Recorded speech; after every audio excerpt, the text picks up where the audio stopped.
We expats tend to complain about the Dutch directness, bluntness in communication and strict planning. But we live in a country that again made it to top 5 happiest countries in the world. So there must be something we can learn from this nation for our own mental health. Let's unpack it in today's video. The Dutch don't live to work, and instead they prioritize personal time, family and hobbies. We don't focus on the career and the job and the achievements.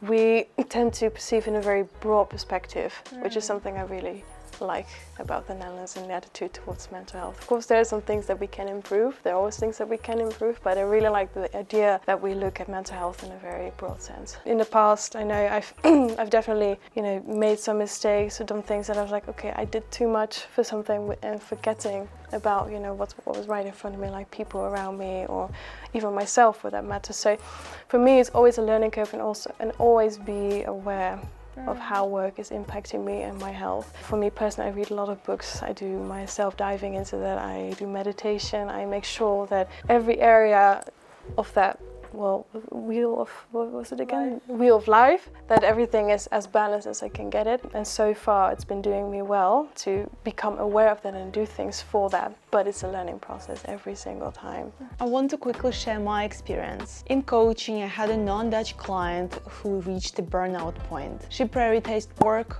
over herself. I think this happens because people often don't connect working hard with their well-being. In the Netherlands, burnouts, of course, happen too, unfortunately, but there is much more awareness about the need to take rest and slow down. So lesson number 1, we should not feel guilty for putting ourselves first, for putting ourselves above work. We should make it our routine to check in with ourselves and ask ourselves, how do I feel? Do I have the energy to complete this task, or do I need rest at the moment? And we should learn to act from this inner wisdom. Nature plays a crucial role in the well-being of Dutch people. You can see them go on a bike trip through countryside, or when the sun is up, they drop everything, finish work at 2 p.m. and go enjoy the sun in the park.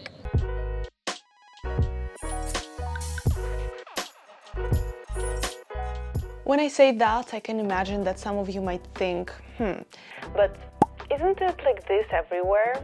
Well, in some cultures it's more common to meet in a bar, and the idea of let's meet to walk or let's meet to have a picnic in the park is not that widespread. The reason why it's so important to spend time in nature is because we live in a world of constant stimulation, and nature offers a respite from that, which helps reduce stress levels and quiet the mind. So lesson number 2, next time when you feel overwhelmed, go on a hike or at least go to a park. Connect to nature, hear the birds singing, hear the rustle of leaves and notice the difference in your inner state.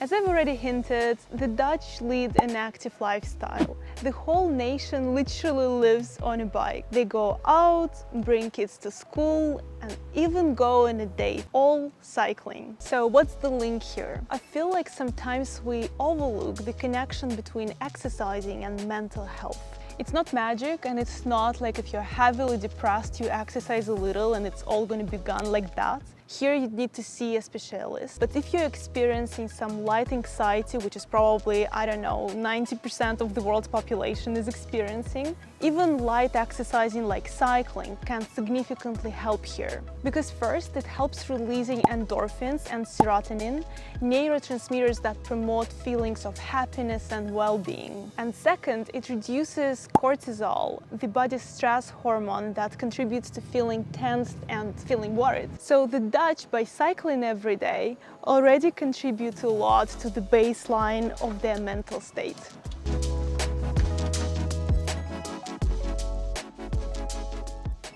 What we can do here is to ensure that we move on a daily basis. I will give an example of what I do, and I totally understand that if something upsetting happens in life, something that affects us, it's very challenging to bring ourselves to exercising, but especially in these moments, it's so important to still try to stick with our routine. So what I do is once I woke up, I have a 20-25 minute yoga session, and then if I have the time, I go on a quick walk just to expose my body to light and signal to my body, hey, let's wake up. In the evening, once a week I go to hot yoga and twice I go to the gym. Other evenings I either don't do anything or some yoga or light stretching at home. During my weekends I like to be active. It could either be bouldering, hikes, long walks or some other type of activity. So basically I move daily,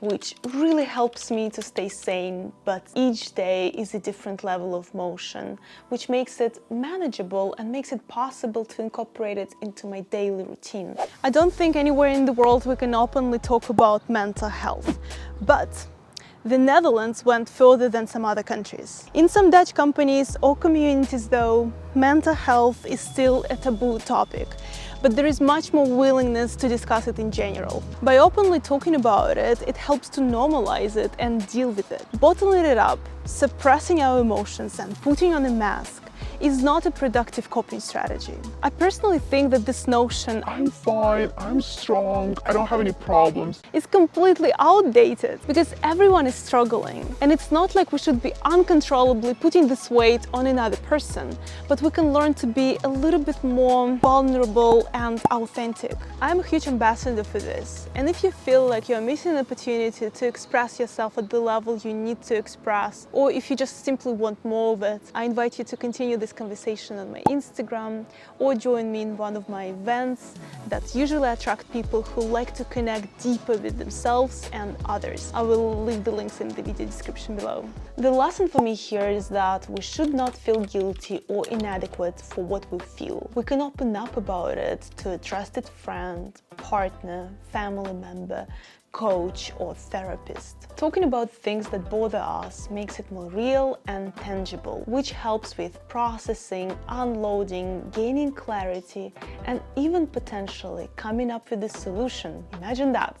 You know, when we live in the Netherlands, we often complain about the Dutch cuisine or the lack of it, but when we travel, have you noticed how bloated some nations are? They heavily rely on carbs and unhealthy fats and not really aware of the nutritional value of different foods, importance of fiber and in general the benefits of the balanced diet. In the Netherlands it feels much more balanced and aware. In some countries men still think that a salad is something that a woman should eat because men's food is meat. Or in some countries I've been to, there is still so little awareness about how different foods can enrich or disrupt your connection between your body and mind. If you're still confused about why in a mental health video I talk about foods, try to notice how you feel about a healthy meal. You might notice that you feel energized and there is much more clarity, versus when you have something like, I don't know, very fatty and a cup of coffee,